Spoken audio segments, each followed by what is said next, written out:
안녕하십니까. 오늘 미주 민주참여 포럼 K-팝의 First Gala 어워드 디너에 참여해주신 모든 분들께 환영합니다.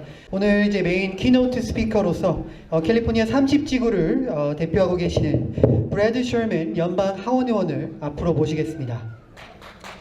Now is the moment that everybody's been waiting for.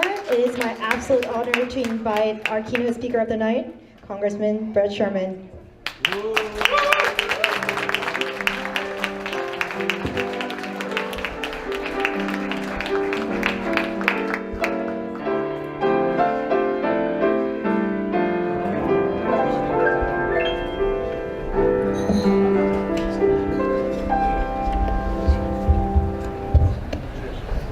Hello, I'm Brad Sherman, and it's an honor to be with you. Some 100,000 of my constituents were evacuated, including myself. Ordinarily, if I was the keynote speaker at an event like this, I wouldn't be wearing cotton trousers, but it would have required a police escort for me to get up to my home. I'm pleased to announce, however, and this is important to you if you have friends in the San Fernando Valley, that virtually all the homes are available this afternoon and this evening. So for the first time, will be home. There are, of course, as has been mentioned, 100,000 Korean Americans with relatives living in North Korea, and none have had the opportunity to have a family reunification visit. This is not acceptable. Before Kim and Trump had their summit in Singapore, I've sent a letter to both the President and to President Moon, urging that they prioritize family reunification visits for Korean Americans. I continue to push this. I am working with, of course, Ambassador Cho. And we have two pieces of legislation introduced in Congress that are resolutions about the importance of this legislation. I have co-sponsored both of them. While another issue that is important is to secure citizenship for the children adopted by American parents from foreign countries. In 2001, Congress passed a law to ensure that these children would have American citizenship, particularly those adopted from South Korea. But the law was not retroactive, and it left 35,000 adult adoptees without citizenship. That's why I'm supporting the Adoptee Citizenship Act, which would correct this and provide those 35,000 Korean Americans with American citizenship.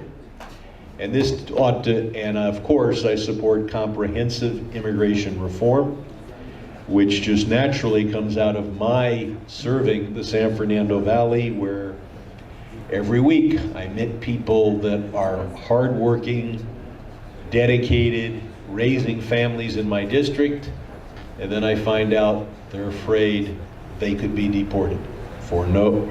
And we have got to deal with that. We have stalled, we have failed. We've got to cut through the divisions and finally pass a comprehensive immigration reform. Another legacy that needs to be fixed, of course, is the Korean War. It ended in 1953. It's time for a peace treaty.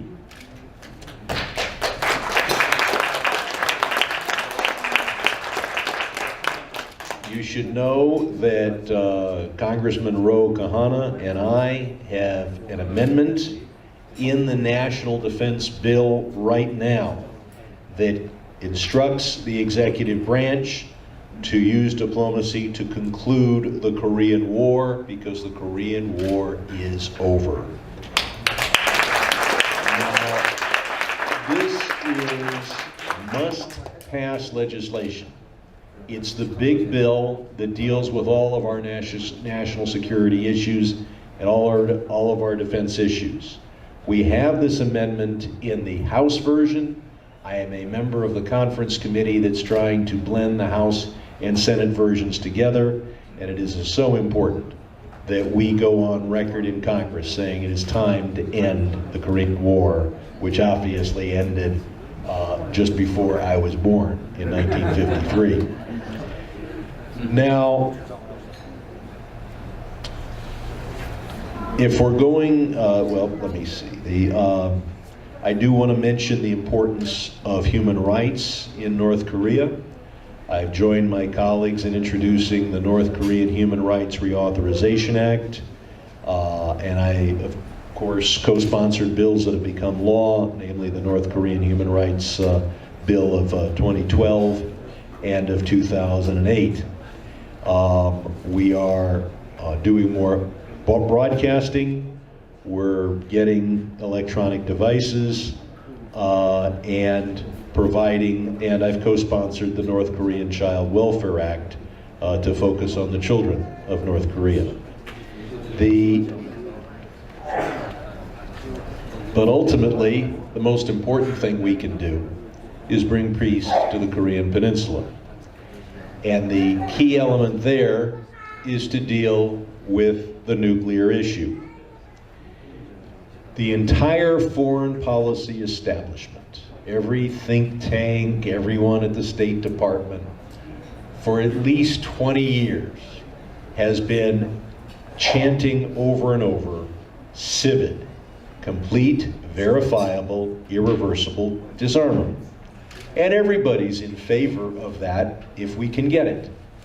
Because who wouldn't want North Korea to be completely free of nuclear weapons, for that to be verifiable, and for it to be irreversible with the destruction of the devices that would be used to create fissile material and nuclear weapons.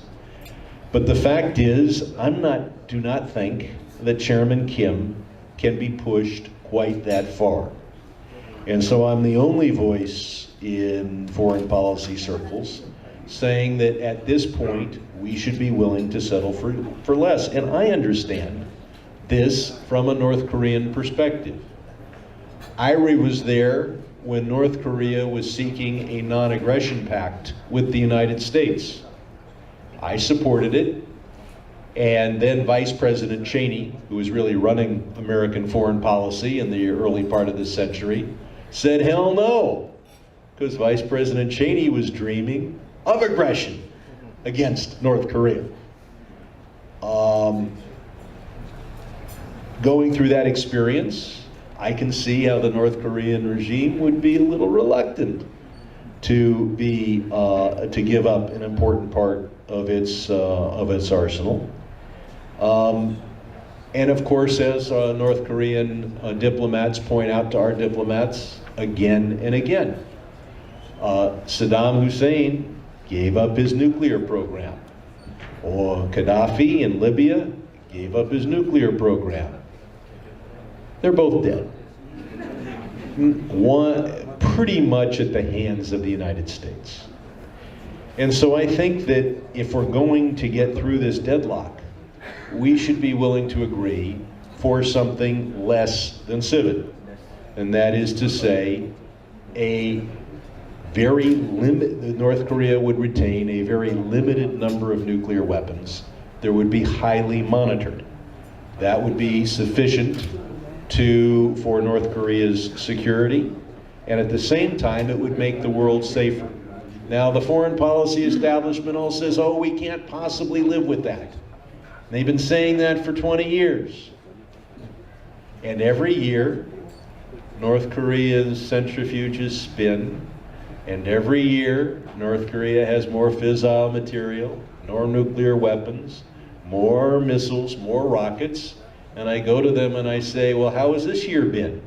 Are we safer? No, but we're still for CIVID. I think that we do need to see negotiations again between President Trump and Chairman Kim, and the goal is not the atmospherics. I don't care that much whether Donald Trump is calling him Little Rocket Man or whether he's complimenting his love letters and talking about a bromance. What matters to me is how large is that nuclear arsenal, and can we reach a situation in which there's an agreement on the nuclear program which would allow us to eliminate the sanctions.